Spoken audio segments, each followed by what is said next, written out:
నమస్తే, నేను మీ Gopi. Welcome back to our channel. ఈరోజు మనతో వచ్చరికి సీనియర్ జర్నలిస్ట్ జగదేవ్ గారు ఉన్నారు. సార్ నమస్తే. సార్ నమస్తే గోపి. ఆంధ్రప్రదేశ్లో రాజకీయాలు అయితే ముగిసిపోయాయి, పోలింగ్ కూడా అయిపోయింది, అదేవిధంగా ఎలక్షన్ రిజల్ట్స్ కూడా వచ్చాయి. ఆ జగన్ గారికి మోడీ గారు ఏదో హామీ ఇచ్చారంట, ఏం కంగారు పడమాకు, నేను ఉన్నా అంతా చూసుకుంటా, ప్రభుత్వం ఎవరైతేనే రాని, నీ మీద కేసులు మాత్రం ఏం కాదు, నేను చూసుకుంటా, నేను అభయం ఇస్తాను అని చెప్తున్నా అంట. దాని గురించి మీరేమంటారు? ఏమోనండి, ఇవన్నీ రకరకాల వార్తలు వస్తున్నాయి సోషల్ మీడియాలో. కొన్ని వార్తలు చాలా భలే నవ్వు అనిపిస్తాయి. కొన్నిసార్లు ఎంత బాగుంటాయంటే వార్తలు, అరే నిజమా, అది ఇది జరిగిపోతుందా అన్నట్టుగా ఉంటాయి. అసలు ఇంకా థంబ్నెయిల్స్ అంటే మరి చెప్పక్కర్లేదు. మనం అంటే థంబ్నెయిల్స్ వల్ల చాలా మంది ఏదో అనుకుంటున్నారు, కానీ దానివల్ల ఛానల్ రెప్యుటేషన్ దెబ్బతింటుందేమో అని నా అభిప్రాయం. అంతే కదా. ఇప్పుడు అమ్మా పుల్లాగా ఒక 2-3 సార్లు చూస్తారు, 4గోసారికి టెక్స్ట్ ఒకటి ఉంటుంది, లోపల మ్యాటర్ ఒకటి ఉంటుంది అని చెప్పి స్కిప్ చేసేస్తారు. దానివల్ల వాళ్ళకే నష్టం కదా, వ్యూస్, సబ్స్క్రైబర్లు తగ్గిపోతారు. సో ఇక్కడ ఇది ఏంటంటే, మొదటిది మోడీ గారు అభయం ఇచ్చారనేది అంత ఖాళీ లేదు ఆయనకి. ఎందుకంటే ఈయన ఎలక్షన్స్ ముందే కలవడానికి వెళ్ళినప్పుడే ఆయన గంటన్నర అపాయింట్మెంట్ 20 నిమిషాల్లో తేల్చారన్నట్టు కూడా వార్తలో చూసాం. కరెక్ట్గా పివి నరసింహరావు గారికి భారతరత్న ప్రకటించిన టైంలో. అప్పుడే అనేది ఇప్పుడు ప్రభుత్వం ఫామ్ చేయాలి, రకరకాల ఉన్నాయి కదా, సమీక్షలు, సమావేశాలు, ఎవడెవడు వస్తాడు, ఎవడెవడు పోతాడు, అసలు ఎడ్జ్ మీద ఉంది ఎన్డీఏ. ఈ టైమే దొరకట్లేదు. పైగా మంత్రివర్గ విస్తరణలో ఎవరెవరికి ఇవ్వాలి, సీనియర్లు మెయిన్ ఎవరున్నారు, మోదీ గారు, అమిత్ షా గారు, రాజ్నాథ్ గారు, నడ్డా గారు, ఇంకెవరు, గడ్కరియా, 4-5 ఉన్నారు. మిగతా వాళ్ళ పరిస్థితి ఏంటి? మిగతా వాళ్ళకి పోతే ఏం ప్రాబ్లం అవుతుంది? మళ్ళీ పార్టీని పటిష్టత చూసుకోవాలి అంతేనా. ఇప్పటికే మెజార్టీ తగ్గింది, 3వ సారి. ఇంత దీంట్లో ఆయన ఎప్పుడు మాట్లాడతాడు, ఆయనకి ఎక్కడ టైం ఉంటుంది? First thing. ఓకే, ఇంకో వార్త కూడా విన్నాను మధ్యాహ్నం. ఏంటంటే సోనియా గాంధీ గారు జగన్మోహన్ రెడ్డి గారికి ఫోన్ చేశారని, ఇండియా కూటమిలో కలవమని, జగన్మోహన్ రెడ్డి గారు దాన్ని సున్నితంగా తిరస్కరించారని కూడా విన్నాను. సోనియా గాంధీ గారు అంటే ఇది ఎంతవరకు నమ్మశక్యం చెప్పండి? అసలు ఆవిడే కేసులు బనాయించారు. ఆవిడ ఇన్ ద సెన్స్ ఆవిడ గవర్నమెంట్ లోనే జరిగింది. ఇంకొక మాట కాదంటలేదు, వాళ్ళ సొంత చెల్లి షర్మిల గారు కూడా ఆ పార్టీలో ఉంది కాబట్టి ఏమన్నా వస్తాడేమో వస్తున్నాను అక్కడికి. లేదు, ఈవిడే చేసింది, ఈయన తిరస్కరించారన్నట్టుగా కొంతమంది వైసీపీ శ్రేణులు కూడా మాట్లాడారు. ఎంత వాస్తవం వాళ్ళకే తెలియాలి. ఫస్ట్ ఆఫ్ ఆల్ ఆవిడ డైరెక్ట్ గా చేయదు, నెంబర్ 1. నెంబర్ 2, ఎందుకు చేయదు అంటే, ఇప్పుడు ఖర్గే గారు ఉన్నారు ఏఐసిసి అధ్యక్షులు గాను, ఇండియా కూటమికి కూడా ఆయనే ప్రాతినిధ్యం వహిస్తున్నారు. ఒకవేళ నెక్స్ట్ జనరేషన్ లో వీళ్ళు మాట్లాడాల్సి వస్తే రాహుల్ గాంధీ గారు మాట్లాడతారు. ఒకవేళ మాట్లాడాల్సి వచ్చినా మీరు అన్నట్టు చెల్లెలు ఆల్రెడీ కాంగ్రెస్ పిసిసి చీఫ్ గా ఉంది కాబట్టి ఆవిడని సంప్రదించకుండా జగన్మోహన్ రెడ్డి వరకు వెళ్ళరు. ఏమరే సింపుల్ లాజిక్ కదా. మరి వెళ్ళడం ఎలా చేస్తారు అనుకున్నారు? అయితే చేసి ఉండరు. అంటే చిన్న చిన్న ఈగోలు ఉంటాయి కదండి. మరి ఈయన కూడా ఆ పార్టీలో ఉండి బయటకు వచ్చేసి పార్టీ పెట్టి గవర్నమెంట్ ఫామ్ చేశారు కాబట్టి, అలా ఫామ్ చేయబట్టే ఆల్మోస్ట్ అలా కాంగ్రెస్ భూస్థాపితం అయిపోయింది. ఒకటి బైఫ్రికేషన్, తెలంగాణ ఆంధ్ర విభజన.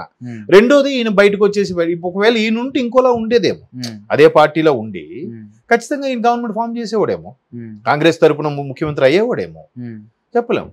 కాకపోతే ఇట్లా అయిపోవడం వల్ల కాంగ్రెస్ ఇంకాస్త భూస్థాపితం అయిపోయే పరిస్థితికి వెళ్ళిపోయిందని కూడా వాళ్ళకు ఉంటుంది. కాబట్టి వాళ్ళు ఇప్పుడు మళ్ళీ పర్సంటేజ్ పెరిగిందిగా, ఇంచుమించు 2 దగ్గరికి వచ్చినట్టుంది. 2% దగ్గర కాంగ్రెస్ కి. అంటే నోటా కన్నా బెటర్ ఏమో నాకు తెలిసి.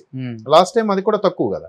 సో అట్లా పిసిసి చీఫ్ షర్మిలా గారికి ఇచ్చినప్పుడు కూడా కొంతమంది సీనియర్ నాయకులు వ్యతిరేకించారుగా. ఇప్పుడు ఉభయ గోదావరి జిల్లా వాళ్ళకి సంబంధించి, అలాగే చిత్తూరు జిల్లాకు సంబంధించిన నాయకులు కొంతమంది రాజశేఖర రెడ్డి గారి బిడ్డకైతే వద్దు అన్నట్టు కూడా ఖండించారు. జస్ట్ రాజశేఖర రెడ్డి గారి మీద ఉన్న ఇంప్రెషన్ లేకపోవడం వల్లే షర్మిలా గారిని ఖండిస్తే, ఇక్కడ జగన్మోహన్ రెడ్డి గారు అంటే అసలు ముందు నుంచి కాంగ్రెస్ కి ఇంప్రెషన్ లేనప్పుడు ఇంకెలా ఆహ్వానిస్తారు, ఇంకెలా ఫోన్ చేస్తారు? సో అదొక రోమర్. ఇప్పుడు మీరు అన్నట్టు మోదీ గారు అభయం ఇచ్చారంటే, చంద్రబాబు గారిని బీజేపీని కలపడానికి పవన్ కళ్యాణ్ గారు ఎంత ఇబ్బంది పడ్డారో ఆయనే స్వయంగా చెప్పాడు. ఆయన ఇటువంటి నేపథ్యంలో మొన్న జనవరి ఎండింగ్ వరకు కూడా కూటమిలో ఈ 2 భాగస్వామి అవుతాయనేది క్లారిటీ రాలేదు కదా. వాళ్ళు కూడా ఇంటెలిజెన్స్ రిపోర్టులు తెప్పించుకొని, అమిత్ షా గారు తెప్పించుకొని, లేదు మనకి నెక్స్ట్ అవసరం, బాబు లాంటి వాడు అవసరం, గవర్నమెంట్ వస్తుందో లేదో బొటాబొటి కూడా వ్యతిరేక పవనాలు వీస్తున్నాయి అనుకున్నట్టే జరిగింది కదా. ఇప్పుడు బాబు గారు చక్రం తిప్పుతున్నారు కదా, తిప్పబోతున్నారు కదా.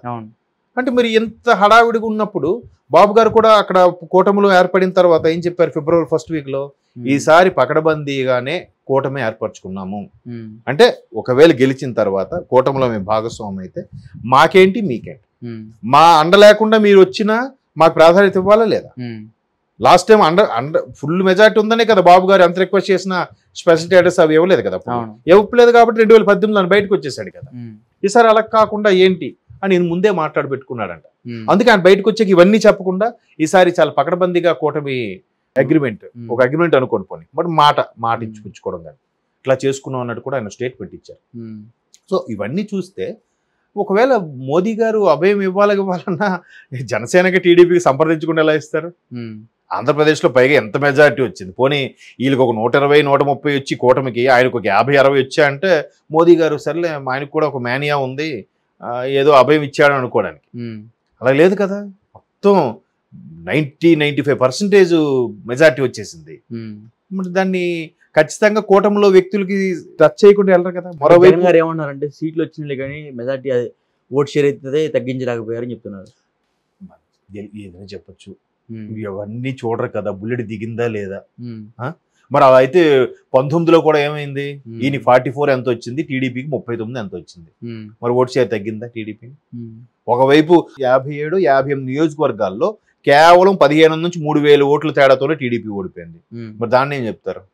బట్ దానికి అప్పుడు చంద్రబాబు నాయుడు గారు ఏం చెప్పారు, మొత్తం మీద ప్రజల తీర్పుని గౌరవిస్తున్నాం, దాని గురించి మళ్ళీ మాట్లాడుతూ ఉన్నారు, జర్నలిస్ట్ మాట్లాడుతూ. ఇప్పుడు ఈయన అలాగే అనలేదే, ప్రజలు వాళ్ళ ఆప్యాయత ఏమైందో, నేను ఎంత చేశాను వాళ్ళకు, ఎంత చూశాను, వాళ్ళు ఎందుకు అలా చేశారు అంటే ఇప్పుడు దానికి ఆ కార్యకర్తలు ఎట్లా పెడుతున్నారు ట్రోల్స్.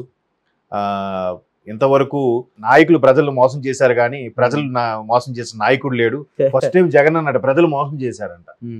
మరి మీకు 151 వచ్చినప్పుడు ప్రజలు మరి చంద్రబాబు మోసం చేయలేదా? సగంలో ఆగిపోయాయి కదా అన్ని. అప్పుడు ఎవరు వెర్షనాలు చెప్పుకుంటా, ఓకే ఓట్ షేరింగ్ ఉంది ఒప్పుకుంటారు కాదంటే, బుల్లెట్ దిగిందా లేదా అంతే కదా. 200 ఓట్ల తేడాతో గెలిచినా గెలిపే కదమ్మా, ఒక్క ఓటు తేడా. మరి దానికి ఏం చెప్తాం మనం?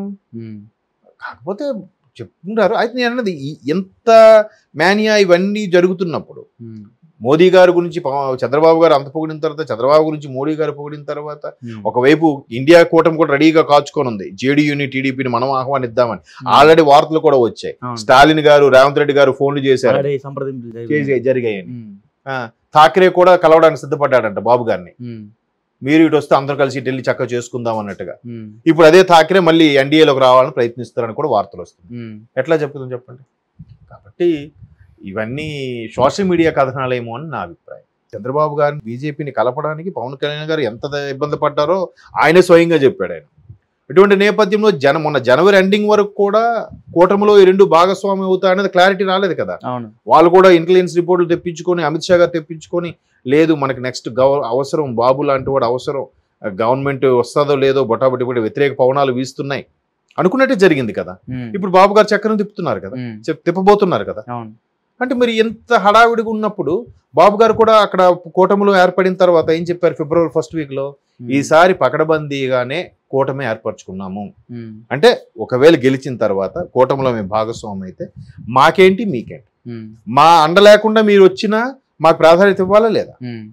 లాస్ట్ టైం ఫుల్ మెజార్టీ ఉందనే కదా బాబు గారు ఎంత రిక్వెస్ట్ చేసిన స్పెషల్ స్టేటస్ అవి ఇవ్వలేదు కదా, ఇవ్వలేదు కాబట్టి 2018 బయటకు వచ్చేసాడు. Okay sir, thank you sir.